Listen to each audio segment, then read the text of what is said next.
Ano bang pinanggalingan no, ng ating pag-celebrate ng New Year's? Kasi iba-iba pala eh. There are different practices of cultures about the New Year's. So that's not only speculation, but it is really practices of their belief.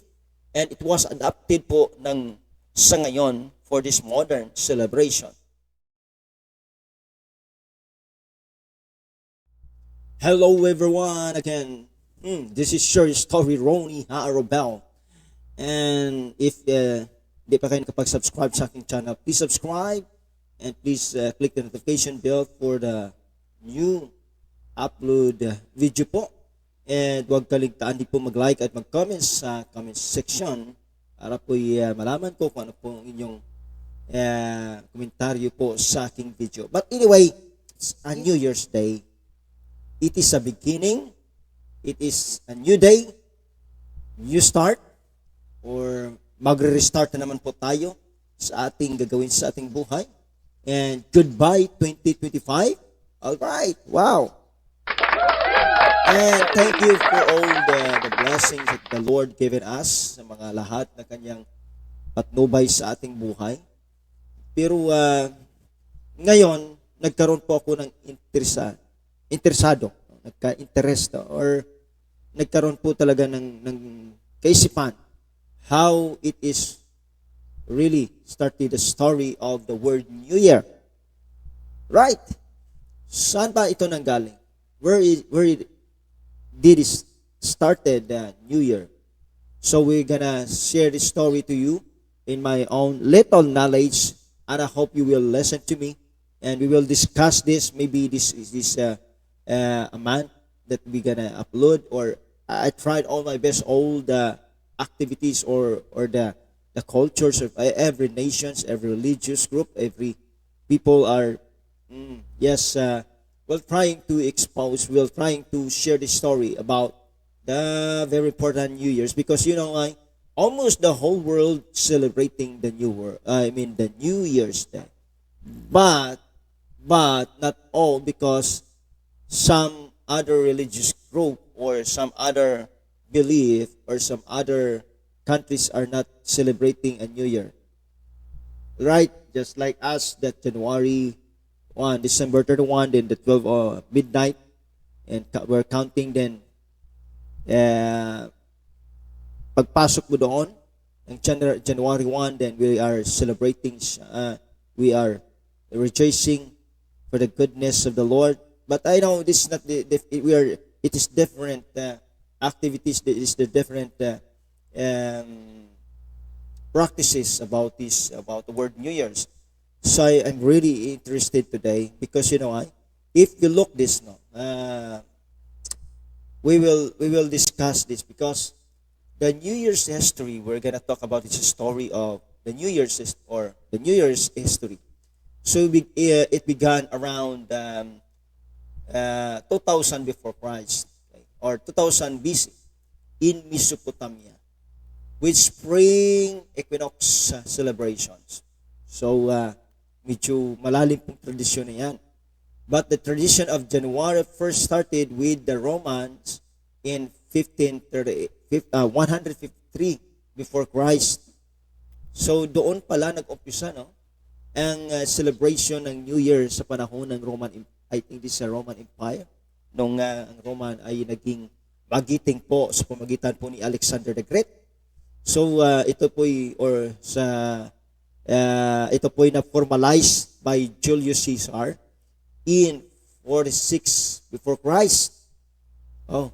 Na-formalize po ito ni Julius Caesar in 46 before Christ to honor, sabi dito daw, ay para po to honor the god Janus, yung kanilang Diyos na Hanos daw, Janus. Looking back and forward ng mga bagay na yan, kanila pong titingnan how it is really started about New Year. So, yun po ang kanilang practices sa Roma. Na-formalize ito at para pong i-celebrate ang kanilang Diyos na si Janus. So, although this idolatry, but This is their practices. And doon po nagsimula. Pero bago yan, ay nagsimula po ang New Year, okay, from Mesopotamia, sa Spring Equinox celebration. So, but the tradition of January 1st started with sa atin po, ito po yung nangyari, that is January 1st started with Romans in 153 before Christ. So, sabi nga, na-formalize ito kay Julius Caesar in 46 before Christ. See? So while many cultures celebrated at difference, okay? May mga kanya-kanya pong celebration dahil po sa pag-adapt nito pagdating po ng or natawag po ng different astronomical points. So iba-iba kasi may mayroong kalendar na Myanmar calendar, Jewish calendar, and ito po yung Gregorian calendar. So may pagkakaiba po. Kaya po hindi po nagkakaparapariho yung celebration ng New Year. Kahit po hanggang ngayon kasi mayroon pong nag-base po sa kanilang mga calendars. Pero sa atin dito, sa amin dito sa Philippines we are using Gregorian calendars. So that's why we adopt this January 1. That is the New Year.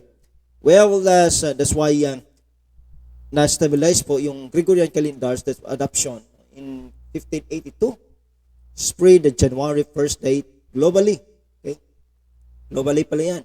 That eventually becoming the modern secular New Year's Day. So itong ngayon ay talagang nagkaroon na po ng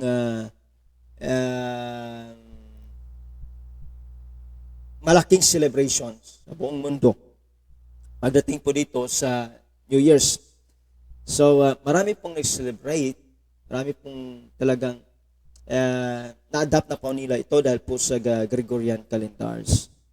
Okay, so kasi sumusunod po doon sa sa kalendar. So diyan po natin nakikita na yung celebration na ito ay may pagkakaiba po. Tulad dito sa sa early celebration sa pre-January 1st. Okay? Sabi diyan is sa panahon po ng Babylonians 2000 before Christ. The first recorded celebration, an 11-day festival o Akito around the vernal equinox sa gitna po ng March, sa loob o sa gitna ng March, ng buwan ng March or the month of March. So sa Egyptian naman ang Phoenicians, sa Persians, kasi yan po ang panahon nila. So celebrated at the autumnal equinox, sa gitna ng September. Okay, sa gitna po ng September, doon po sila nag-celebrate kasi maganda po ang lugar, talagang siya ng tao ay makapagtrabaho talaga kasi hindi po siya tawag dito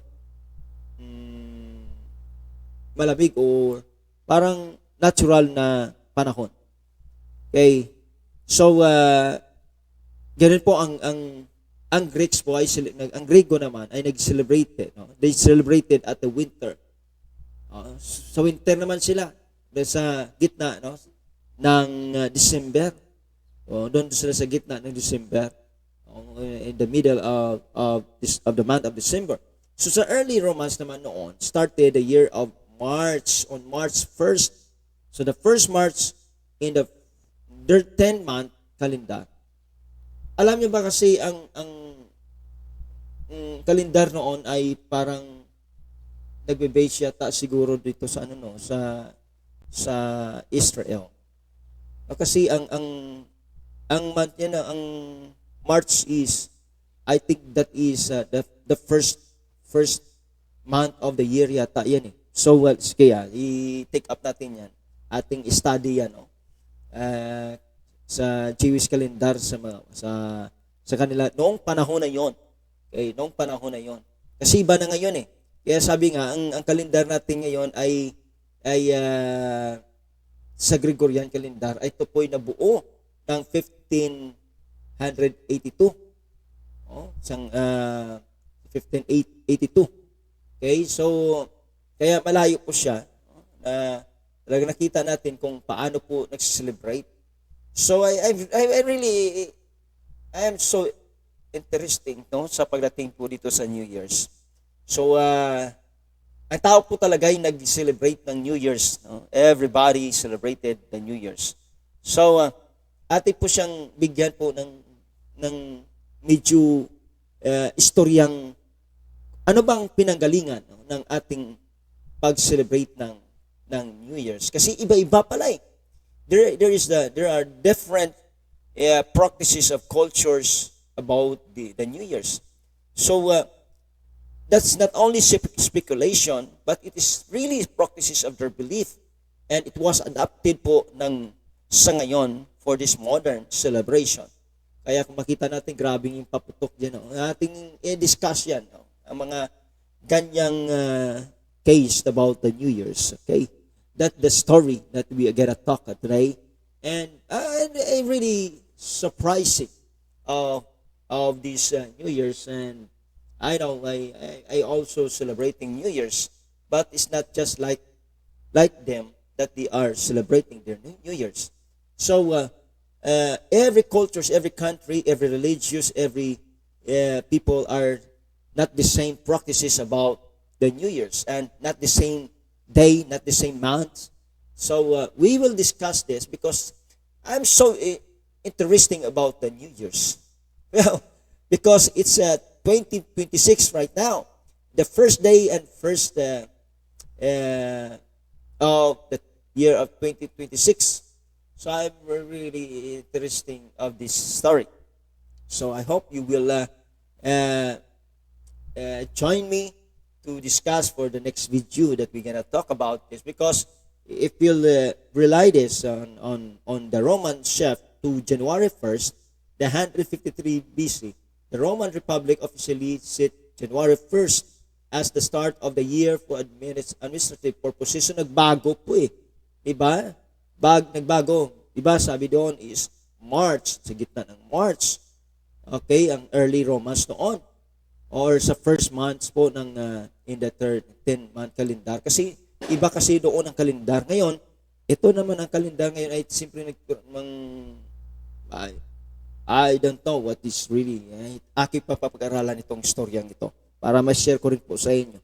So, kung mayroon po kayong alam, you can comment and you will, para po aking pong pag-aralan. Okay? Tulungan niyo po ako para po ating i-discuss yung history na ito. Or help me this the very event of a story about New Year's. So please comment in the comment section that I may discuss about the story of this New Year's. And every cultures, every religious, whatever, every countries. Well, then sabi naman po pagkadating po ng 46 BC, sabi kong kanina, sa Julian calendar, si Julius Caesar ay nag-reform ng kalendar, solidifying January as the New Year to honor. Yun po, bago po dahil po mayroon siyang gustong sambahin sa araw niyo. Okay? So the two first God of beginnings and transitions. Ito po yun. And one face to the past and one to the future. Ito yata ang sinasabi ng New Year's resolution. Oh. Dito yata siguro nag-umpisa ang New Year's resolution. Well, napaka-interested po talaga ang mga storyang ito. So ayan po. Sabi naman po sa medial and modern adoption, okay, dito po sa mga panahon na karoon po talaga ng tawag ito, yung patuloy na ang generation po ay nagbabago, nag-modernize na rin. So sa medieval po, and modern adoption. So sa Middle Ages naman, the January 1st date decline in favor of other dates like March 25 and Annunciations or December 25. Nagkaroon pala na problema dito, no? Well, okay, medyo malalim itong pag-usapan kasi tokoy pong December 25. Kasi alam na po natin, December 25 is yun more on practices about the Christmas. So, and actually, that's debating until now dahil sa pagpanganak ni Jesus sa December 25 or talagang mag-celebrate po talaga ng December 25. So, I'm sorry, hindi po natin ito i-take up another subject. So, sa 1582, Sa Gregorian calendar is the Roman Catholic Church. No? Ito po ang nag-establish noong 1582 sa Gregorian calendar na ito. Sa Roman Catholic Church, re-established January 1st as New Year's Day, a practice gradually adopted by other nations. So na-adapt dito pala yung nag-umpisa, no? Sila pala yung ang nagporma talaga, no, sa pamagitan ng Gregorian calendar ay siyempre ang Roman Catholic Church noon ay talagang napaka-powerful nila. At pag hindi ka sumunod, although may this history naman, may mga storya na naman po dito na di magandang nangyari. But anyway, I respect this religion. But anyway, this is now the important way to discuss about the New Year's Day, a practice gradually adopted by other nations. So, ito po ngayon ay na-adapt na po, konti-unti. At yan po. So, sabi po sa global standard naman po ay sa European, colonial expansion helped spread. Nakatulong din po sa kanila. No, ito sa buong mundo na spread ang January 1st date, making it the widely recognized secular New Year today. Through many cultures will still observe unique tradition New Year's. Okay? Just like Chinese New Year at Rosh Hashanah. So marami pong celebration na ito kasi iba po ang pag-celebrate ng culture. So to observe unique tradition talaga. Napaka-unique po talaga ng New Year's. Sa buong holidays, iba po, napaka-unique po ng New Year's. Talagang meaningful po siya talaga.